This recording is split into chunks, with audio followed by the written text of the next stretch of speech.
దిలీప్ కుమార్ గారు చెప్పండి చెప్పండి. విన్నారా? మీరు ఆడియో విన్నారా? వాయిస్ రాలేదండి నాకు. ఓకే, వాయిస్ రాలేదంటున్నారు మీరు. సరే, నేను మీకు దాంట్లో ఉన్న ఆ ఆడియో కాల్లో ఉన్న ఆడియో ఏదైతే ఉందో ఆడియోలో ఉన్న జిస్ట్ నేను మీకు చెప్పే ప్రయత్నం చేస్తాను. అందులో మీ వాయిస్ చాలా క్లియర్గా 10 లక్షల రూపాయలు మీరు ఇవ్వాలి అన్న విషయాన్ని శశిధర్తో చెప్పిన విషయము, మీ మిత్రులు ఎవరైనా ఉంటే వాళ్ళని కూడా తీసుకొని రండి, మన దగ్గర 3 ఆప్షన్లు ఉన్నాయి, నామినేటెడ్ పోస్టులకు సంబంధించిన 3 ఆప్షన్లు ఉన్నాయి, అందులో ఎఫ్సీ అయితే నీకు బాగుంటుంది, దానికి సంబంధించి నువ్వు ప్రాసెస్ చేసుకో అని చెప్పి శశిధర్ మీరు చెప్పిన వాయిస్ చాలా క్లియర్గా చాలా ఆడిబుల్గా ఉంది.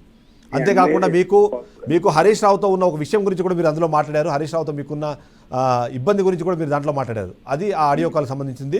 మీరు వింటానంటే నేను మరొకసారి ప్లే చేస్తాను. ట్రై చేయండి, నాకు వినిపించే ప్రయత్నం చేయండి. ఎస్, నేను మరొకసారి ఆడియో ప్లే చేస్తాను. దిలీప్ గారు మీరు వినండి, ఎందుకంటే ఆ వాయిస్ మీది అని నేను నమ్ముతున్నాను. అవునో కాదో మీరే చెప్పండి. రైట్, ఆడియో మరొకసారి ప్లే చేయండి. పీసీఆర్ సింపుల్ దీని వరకే, కానీ ఇంతవరకే అది కొంచెం విచ్ లుక్స్ పవర్ఫుల్.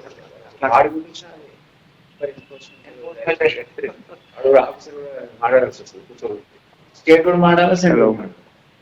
నాకు ఆ పవర్ చూసుకోండి, మీరు చెప్పండి. ఓకే, ఇది కానీ పనిచేస్తాం సార్, ఇది కానీ ఇద్దాము. నీకు ఒక జిల్లాది స్టేట్ మూడు మీ వాళ్ళు ఏమైనా కావాలంటే ఇది అయినా ఇప్పిస్తాం సార్, వేరే వాళ్ళకి వెళ్తుంది సార్. ఇది అయిన తర్వాత ఏది ఇప్పిస్తాం. అట్లా ఉండదు సార్. డిఎల్ చూపించింది 5, 6 నేను ఉన్నాడు కదా ఫ్రెండ్ 13 మెంబర్ అండి. Hello, previous government card 12 card 12 మెంబర్లు. ఇన్షియల్ కి director in where housing corporation Telangana Harish దగ్గర. ఇంకా హరీష్ అతను డైరెక్టర్ చేశాడు. హరీష్ ఎందుకంటే అందుకే హరీష్ పెట్టుకున్నాడు సార్. ఎఫ్ఎం రేడియో పెట్టిండు. బాగా నడుస్తుంది. పెద్దగా ఇన్కమ్ ఏమి ఉండదు సార్, పేరు అంత బ్రేక్. నేను కూడా అప్లై చేసిన ఎఫ్ఎంకి లాస్ట్ మినిట్ లో విరాసిన 10 years కింద అప్లై చేసిన. 8 లేకుండా 20 years ఇప్పుడు వచ్చేది. ఓన్లీ జస్ట్ అట్లా నాకేంటంటే బ్యాక్ ఎండ్ లో ఈ షార్ట్ ఫిల్మ్స్ అవన్నీ తీయాలనే ఉద్దేశంతో పైన ప్రతాప్ రెడ్డి తెచ్చుకరా 13 తెచ్చిన అకౌంట్ కి 10 lakhs పంపమంటున్నారు. పని అయిన తర్వాత మోస్ట్లీ సార్ అంటున్నా 2 weeks 3 weeks అంటుంటారు సార్. 4 weeks ఇదేనైతే 30 days అని చెప్పిన సార్. 4 weeks తర్వాత లోపల ఏంటంటే బెటర్ 1 week అటు ఇటు ఏం చేస్తాం. ఈ లోపల మీ ఫ్రెండ్స్ ఎవరు ఉంటే విజిలెన్స్ తీసుకోమనండి. విజిలెన్స్ అంటే ఎన్ఫోర్స్మెంట్ డిస్ట్రిక్ట్ కావాలా, ఇలా స్టేట్ స్టేట్ అయితే ఎఫ్సీ కూడా మంచిది. ఎఫ్సీ కూడా ఎఫ్సీ కూడా పవర్ఫుల్.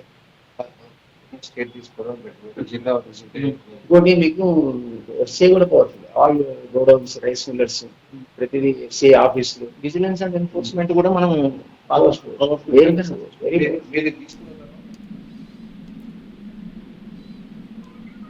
దిలీప్ గారు వినపడలేదు నాకు అసలు. కానీ ఒక విషయం ఏంటంటే, బీజేపీ పార్టీ వాడు నేను చెప్తే ఎందుకు వింటాడు, అది ఫస్ట్ లాజిక్. ఆ పార్టీ సిస్టమేటిక్ గా అధ్యక్షుడు ఉత్తరాలు లేదు, ఎవరికి ఎవరు, అది మీ అందరూనే వైస్ ప్రెసిడెంట్. మీరు ప్రాసెస్ చెప్తున్నారు, అది ఓకే, నాకు అర్థమైంది. మీరు చెప్పిన ప్రాసెస్ చెప్తున్నారు, కానీ ఆ ప్రాసెస్ని సరే అయితే నేను ఏమంటానంటే, ఇప్పుడు మీరు అదే ప్రవీణ్ కుమార్ రెడ్డిని తీసుకొని మీరు దత్తాత్రేయ గారి దగ్గరికి వెళ్ళిన ఫొటోస్ నా దగ్గర ఉన్నాయి, ఆయనతో కూర్చొని మాట్లాడుతున్న ఫొటోస్ ఉన్నాయి. చాలా మీరే అన్నట్టుగా చాలా మంది నాకు పొలిటికల్ కనెక్షన్స్ ఉంటాయి, వరకు వెళ్తుంటాను. బట్ అది అదే మీ పెట్టుబడి కదా చెప్తున్నా ఆయన. అదే కరెక్ట్, కానీ అది దీనికి పనికిరాదు. ఆయన చెప్పింది ఎందుకు ఏ ఉద్దేశంతో ఆయన బదనాం చేద్దాం. ఇప్పుడు మీరు ఆ ఆడియో బదనాం చేయడం కాదు, ఆ ఆడియో చాలా క్లియర్గా చాలా క్లారిటీగా మీరు మీ మిత్రులను తీసుకోనండి, మీ ఫ్రెండ్స్ని తీసుకోనండి. ఒకవేళ వీలైతే ఒక పని చేస్తాను, మీకు ఆ ఆడియోని మీకు పర్సనల్గా నేను వాట్సాప్ చేస్తాను, మీరు వినండి ఒకసారి. నేను కట్ చేసి నేను మీకు ఆడియో పంపిస్తాను నేను మీకు ఒకసారి. లెవెల్కి ఇది ఒక చిన్న అంశం, అతను ఎవరో మనకు తెలియదు, కావాలని బదనాం చేయాలని పూనుకున్నాడు. శశిధర్తో మీరున్న ఫోటోను కూడా నేను స్క్రీన్ మీద నేను డిస్ప్లే చేస్తున్నాను. ప్రవీణ్ అనే అతను ఆడికి వచ్చాడు, ఆయన బట్టి ఇద్దరు. శశిధర్తో మీరున్న ఫోటో కూడా నేను ఇప్పుడు ఆల్రెడీ మా స్క్రీన్ మీద ఆల్రెడీ ప్లే అవుతుంది, ఒకసారి మీరు చూడొచ్చు. మీరు అంటే దీనివల్ల మీ ఛానల్కి వచ్చి క్రియేట్ ఏం లేదు, కావాలని మీరు యూజ్ చేసుకున్నాడు అతను. ప్రవీణ్ కుమార్ అనే వ్యక్తి మిమ్మల్ని ఒక క్వశ్చన్ నాకు సమాధానం చెప్పండి. ప్రవీణ్ కుమార్ అనే వ్యక్తి మిమ్మల్ని మీ పేరుని ఉపయోగించుకుని చేస్తున్నారని మీరు అంటున్నారు. డెఫినెట్లీ వాళ్ళు ఎందుకు మిస్యూజ్ చేస్తున్నారో తెలియదు. నేనైతే కానీ మరి ఆడియోలో మాట్లాడింది ఎవరంటారు? I really don't know. ఎందుకంటే ఇంపాసిబుల్. దానికి ప్రత్యక్ష సాక్షి శశిధర్ నా పక్కనే కూర్చొని ఉన్నారు. ఆ ఆడియో ఎందుకంటే మీరు నన్ను గుర్తుపట్టారు లేదో, నేను చిదంబరం మాట్లాడుతున్నాను. తెలుసు కదా. ఎస్, మనం చాలా డిబేట్స్ లో మనం కలిసి చేసాం కూడా. మేబీ నాకు మీ వాయిస్ వెరీ ఫెమిలియర్, మనం కలిసాం కూడా చాలా సార్లు. కాబట్టి నేను క్లియర్గా ఆడియో వినంగానే అది ఆడియో మీదే అని చెప్పి నేను కన్ఫర్మ్ చేయగలుగుతున్నాను. ఎందుకంటే ఆన్ రికార్డ్ నేను ఎందుకు కన్ఫర్మ్ చేయగలుగుతున్నా అంటే నాకు తెలుసు మీరు పర్సనల్గా మీతో నేను చాలా సార్లు మాట్లాడాను కూడా. ఆ విధమైన పోస్టింగ్స్ ఇప్పించడం, నేను కాంగ్రెస్ లో ఉండి బీజేపీలో ఇప్పించడం అనేది సాధ్యపడే పని కాదు. నేను ఒక పని చేస్తాను, వీలైతే ఇప్పుడు ఒకసారి నేను ఆయన టచ్లో నేను లైన్లోకి తీసుకునే ప్రయత్నం చేస్తాను. నాకు అవసరం లేదండి. ప్రవీణ్ నేను లైన్లో తీసుకుంటాను. ఎందుకు మీ పేరు చెప్పి ఆయన ఇలాంటి దందా నడిపిస్తున్నారన్న విషయం పైన, ఎందుకంటే ఇవాళ మీరు ఉద్యమ నేతగా, వాస్తవానికి ఉద్యమ నేతగా మీకు చాలా గౌరవం ఉంది. కేసీఆర్ లాంటి వ్యక్తి కూడా మిమ్మల్ని గౌరవించి మీతో సలహాలు తీసుకునే వాళ్ళన్న విషయం ప్రతి ఒక్కరికి తెలుసు. కానీ ఇవాళ మీ పేరు అడ్డం పెట్టుకుని ఒక వ్యక్తి. నా ఉద్దేశం, నేను అనేది ఏంటంటే ఇది మీ ఛానల్ క్రెడిట్ కూడా మీకు పేరు ఉంది, మంచి పేరు ఉంది. మీరు అనవసరంగా ఈ విషయాలు పెట్టి ఏదైనా ఒక ఆర్డర్ ఇచ్చింటే ఈ ఆర్డర్